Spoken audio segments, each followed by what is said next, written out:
This is the story of how a man fixed a $350,000 problem on a Bugatti Veyron with a fuse he bought from a British auto parts shop for roughly $2. To understand why that's not just impressive, but borderline absurd, you need to understand what a Bugatti Veyron actually is and what it costs to keep one alive.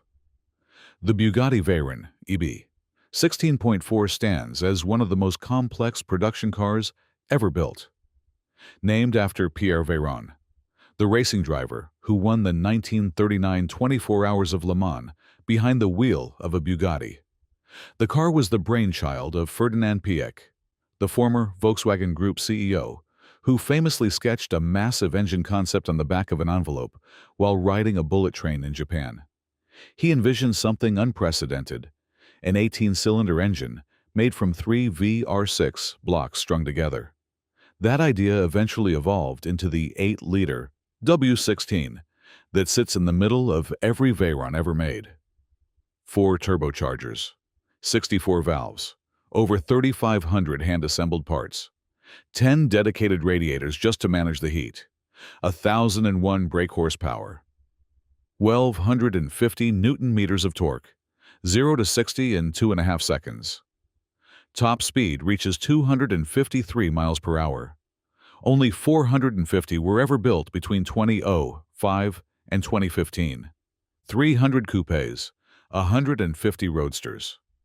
The last one, named La Finale, rolled off the line in Molsheim, France. And that was it. Jeremy Clarkson once called it a genuine Concorde moment. And he wasn't wrong. But here's the thing about Concorde moments. They're expensive to maintain. Bugatti recommends changing all of the Veyron's fluids every single year. That costs about $25,000, partly because there are 16 drain plugs involved. The tires are custom-made by Michelin specifically to withstand speeds over 250 miles per hour. Bugatti says you should swap them every 2 to 3 years, whether they need it or not. That's $38,000 a set. Those tires can only be mounted on their wheels in France, a service that costs another $70,000. Want to replace the fuel tank? $42,000, $22,000 of which is labor alone. A single camshaft costs about $800 as a part, but the labor to actually reach it runs $21,000 because of the disassembly required. Replacing one of the 2 air coolers is $11,000. 2 of the 4 turbochargers together cost about $15,400. Do the math, and you're looking at roughly $100,000 in maintenance costs in just a couple years of ownership. Most Veyron owners in the UK and Europe spend between £30,000 and £100,000 per year just keeping the car functional. The old saying about Bugattis is that if you can't afford a new one, you definitely can't afford a used one. Which brings us to Matt Armstrong. Armstrong is a British YouTuber born in Leicester in 1993 who grew up in his father Tony's garage, absorbing mechanical knowledge the way most kids absorb cartoons. He started his YouTube channel on April 7, 2013, originally as an outlet for BMX content. But everything changed when his girlfriend's Audi TT was wrecked in an accident. He bought the salvaged car from insurance for £600 and rebuilt it. That was the beginning. Since then, Armstrong has made a career out of resurrecting damaged luxury and performance vehicles, each project more ambitious than the last. In April of 2026, he bought a repossessed Bugatti Veyron. Not crashed. Built for Dubai originally. Repossessed and sold at a significant discount. Though in the world of Veyrons, significant discount still means a staggering amount of money. The car came with a known problem: gearbox faults. The quoted repair cost was somewhere between $300,000 and $350,000. The Veyron's transmission is a 7-speed dual-clutch unit, developed specifically for this car. And it's built as a sealed unit. It's not designed to be repaired. Dealership technicians can't open it or rebuild its internals. The only official solution is to rip it out and replace the entire thing. Armstrong did what he always does. He didn't accept the terrifying number. He diagnosed the problem himself. He drove to Halfords, the UK equivalent of an AutoZone or a Walmart auto section, and bought a fuse. He installed it. The gearbox faults cleared. The car worked. $350,000 became roughly $2. Now, to be fair, this was a best-case scenario. It required someone confident enough and methodical enough to actually diagnose the root cause, rather than simply defer to the specialist quoting a six-figure catastrophe. A genuine gearbox failure on a Veyron would indeed cost a ruinous amount to fix. But this wasn't a genuine gearbox failure.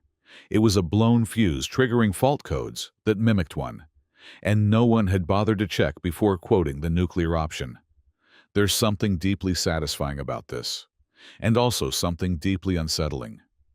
Because the implication is clear. How many Veyron owners over the years have paid $350,000 to replace a gearbox that might have needed a $2 fuse? The Veyron's complexity works both for and against its owners.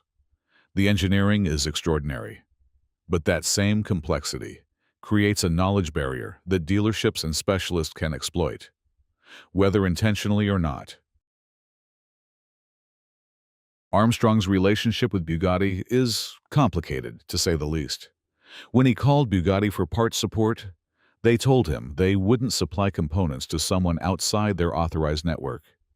The car would have to be on site at their facility and serviced by their own technicians.